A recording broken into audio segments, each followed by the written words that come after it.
Studio perancangan merupakan studio tahap ketiga dari studio perancangan kota. Kondisi pandemi COVID ini menjadikan pelaksanaan studio dilakukan secara daring. Namun, meskipun dilakukan secara daring, hal itu tidak mengurangi semangat kami untuk memberikan yang terbaik dalam mengerjakan studio ini. Kali ini, saya akan menceritakan hasil dari studio kami, dimulai dari lokasi perancangan kami, kelompok B5 yang mengambil wilayah studi Desa Manyaran, di mana desa tersebut merupakan desa yang berlokasi di Kecamatan Banyakan, Kabupaten Kediri. Kami mengambil wilayah studi ini karena kami melihat banyak potensi yang dapat dikembangkan, di mana hal ini akan meningkatkan peluang untuk masyarakat lokal sehingga kualitas hidup masyarakat juga meningkat. Salah satu peluang terbesar pada kawasan perancangan kami adalah adanya pembangunan bandara yang nantinya akan sangat berpotensi dengan jarak dari Desa Manyaran sekitar 5 km. Dengan adanya potensi ini, dapat dibayangkan bahwa proyeksi pembangunan bandara ini akan berdampak baik terhadap kawasan perancangan kami, karena nantinya jumlah pendatang ke Kabupaten Kediri juga akan meningkat. Untuk delineasi kawasan perancangan yang kami ambil terletak di dalam administrasi Desa Manyaran, di mana kawasan ini memiliki luas wilayah sebesar 50,51 hektar. Dengan kondisi lokasi perancangan kami yang luasnya lebih dari 50 hektar akan sangat berpotensi untuk dikembangkan, karena karakteristik kawasan perancangan kami yang sangat kuat. Hal yang menjadi ciri khas pada kawasan perancangan kami adalah adanya perkumpulan pengrajin gerabah yang sudah ada sebelum 1958, yang terletak memusat di bagian utara Desa Manyaran. Selain itu, kawasan hunian pada kawasan perancangan kami memiliki ciri khas tersendiri. Kawasan perancangan kami memiliki potensi pengembangan yang cukup tinggi karena lokasinya yang berdekatan dengan bandara. Oleh karena itu, diperlukan adanya inovasi untuk peningkatan daya tarik masyarakat dari dalam dan dari luar kawasan. Masyarakat yang berdatangan dari luar kawasan perancangan nantinya akan membantu warga kawasan perancangan untuk meningkatkan kondisi perekonomiannya akibat adanya proyek pembangunan bandara. Karena inilah yang menjadi salah satu alasan kelompok kami memilih Desa Manyaran untuk menjadi lokasi wilayah studi. Selain itu, dengan adanya potensi kerajinan industri genteng dan gerabah yang juga menjadi ciri khas kawasan perancangan kami, nantinya apabila kawasan perancangan ini dikembangkan dengan maksimal, akan sangat meningkatkan perekonomian di wilayah studi kami. Apabila dilihat dari adanya segudang potensi yang terdapat pada kawasan perancangan kami, hal itu tidak menjadi tanda bahwa kawasan perancangan kami tidak memiliki permasalahan, karena juga masih terdapat beberapa permasalahan yang terjadi pada kawasan perancangan kami, di mana masih terdapat kondisi bangunan yang kurang tertata. Wilayah perancangan juga dapat dikatakan sangat gersang, dan juga inovasi pengembangan kerajinan industri genteng dan gerabah yang masih cukup minim, menjadikan pengembangan kawasan perancangan kami masih kurang optimal. Masalah lain yang menghambat kemajuan aktivitas industri pada kawasan perancangan kami adalah kurangnya SDM pendukung dan penyediaan infrastruktur, drainase, dan kondisi jalan yang masih belum optimal untuk menunjang aktivitas industri. Dari proses analisis potensi dan masalah, didapatkan isu utama kawasan yaitu kurangnya inovasi dan pengoptimalan potensi kerajinan tanah liat dan dukungan infrastruktur untuk mewujudkan livelihood di Desa Manyaran. Tema Local Industrial Livelihood diturunkan menjadi 3 konsep pengembangan, yakni Local Economic Development, Education Tourism, dan Sustainable Environment. Penentuan konsep ini tak lain dan tak bukan untuk membantu masyarakat kawasan perancangan dalam peningkatan kesejahteraan dan mengembangkan kawasannya untuk di masa yang akan datang. Dan lain halnya juga untuk memudahkan masyarakat dalam menjangkau sarana dan prasarana, sehingga kebutuhan hidup masyarakat yang ada di kawasan perancangan dapat terpenuhi. Konsep wisata edukasi inilah yang menjadi titik fokus untuk mengembangkan kawasan yang berkelanjutan dan mengembangkan ekonomi lokal, di samping tetap mempertahankan keberadaan industri genteng. Adapun best practice dari konsep yang diterapkan yaitu Local Industrial Livelihood di Kampung Gerabah Kasongan. Kasongan merupakan sentra produksi gerabah, sehingga sektor tersebut bahkan menjadi tulang punggung perekonomian. Local Industrial Livelihood di Kasongan ini memiliki beberapa tujuan yang antara lainnya adalah yang pertama, contoh penataan bangunan dengan mempertahankan irama bangunan dan keselarasan komponen. Yang kedua, konsep minimalis dan kontras pada bangunan menjadi aksen bangunan berupa skala monumental. Dan yang ketiga adalah bangunan industri yang memiliki ciri khas masih dikembangkan.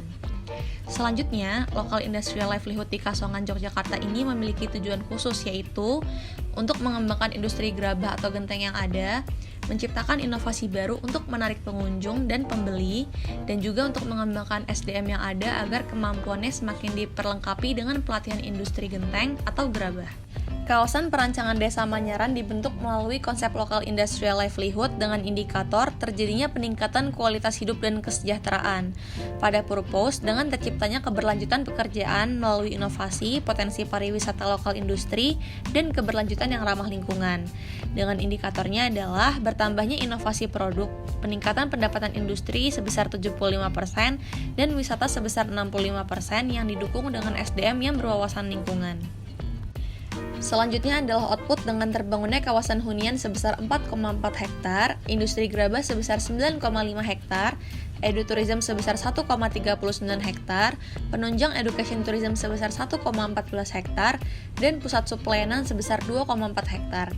Dengan indikator pada tahun 2040 adalah terbangunnya kawasan tadi sebesar 100% yang didukung dengan peningkatan pemeliharaan, sistem operasional, dan evaluasi yang terakhir adalah input, yaitu pelaksanaan survei dan izin awal, sosialisasi, pembuatan proposal, kerjasama antar stakeholder, pengurusan perizinan, dan penyediaan lahan.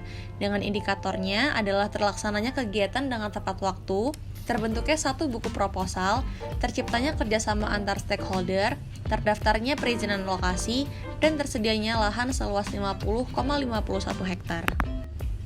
Berikut adalah konsep pengelolaan kawasan yang dibagi menjadi 3, yaitu kawasan berwarna kuning, terdiri dari zona industri dan hunian dengan konsep PCP, kawasan berwarna biru, terdiri dari edutourism dan penunjangnya dengan konsep manajemen kontrak, dan terakhir kawasan berwarna merah yang terdiri dari zona pelayanan umum dengan konsep manajemen pemerintah.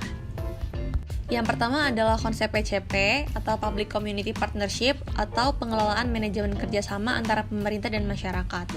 Pola manajemen yang dilakukan pemerintah adalah pembangunan zona baru hunian dan industri beserta infrastruktur berupa posyandu pada lahan seluas 1,5 hektar melalui konsolidasi lahan.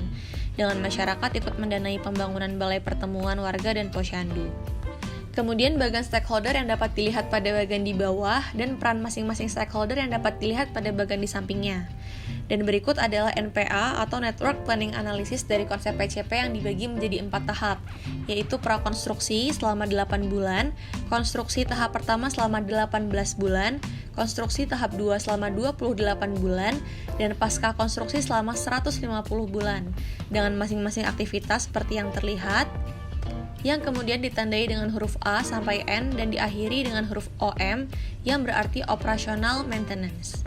Di bawahnya terdapat CPM atau Critical Path Method dengan Critical Activities berada pada jalur A, G, H, I, J, K, L, M, dan OM.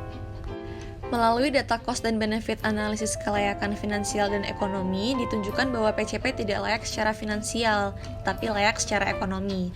Hal ini karena konsep penataan ulang kawasan pada zona industri dan permukiman perlu dijalankan pada kawasan sehingga cost secara finansial menjadi besar. Bentuk pengelolaan kedua pada kawasan kami adalah manajemen kontrak.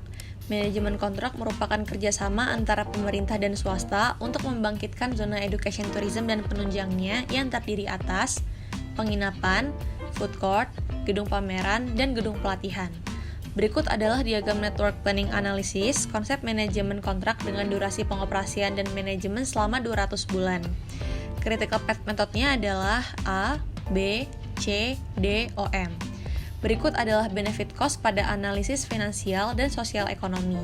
Sekilas, benefit lebih banyak didapatkan daripada cost yang dikeluarkan. Sehingga secara finansial dan sosial ekonomi, proyek dapat dikategorikan dalam kondisi layak secara finansial dan sosial ekonomi. Payback period secara finansial akan didapatkan pada tahun ke-7 dan secara sosial ekonomi pada tahun ke-4. Selanjutnya merupakan manajemen pemerintah, di mana pada manajemen ini pemerintah memiliki peran besar dalam pembangunan berbagai fasilitas, tetapi sebagian besar tidak akan mendapatkan keuntungan. Pemasukan kepada pemerintah hanyalah berasal dari pengoperasian balai pengobatan, yang mana pegawai tersebut dipekerjakan dari pemerintah. Selanjutnya adalah gambaran secara struktural stakeholder siapa saja yang berperan dalam proyek manajemen pemerintah. Developer memiliki pengaruh dan kepentingan tinggi karena berurusan langsung dengan proyek pembangunan. Waktu pengoperasian dan manajemen dari pembangunan pemerintah dapat dilakukan apabila tahap 2 dan 4 sudah selesai. Jadi, operasi dan manajemen memiliki waktu selama 231 bulan dengan kawasan masih setengah jadi. Berdasarkan hasil kelayakan finansial, proyek tidak layak karena kos yang lebih besar daripada benefitnya. Namun secara sosial ekonomi, proyek tergolong layak karena benefit yang lebih besar daripada kos, sehingga pada payback period terjadi pada tahun kelima. Sekian dari kelompok 5, mohon maaf apabila ada kesalahan. Terima kasih.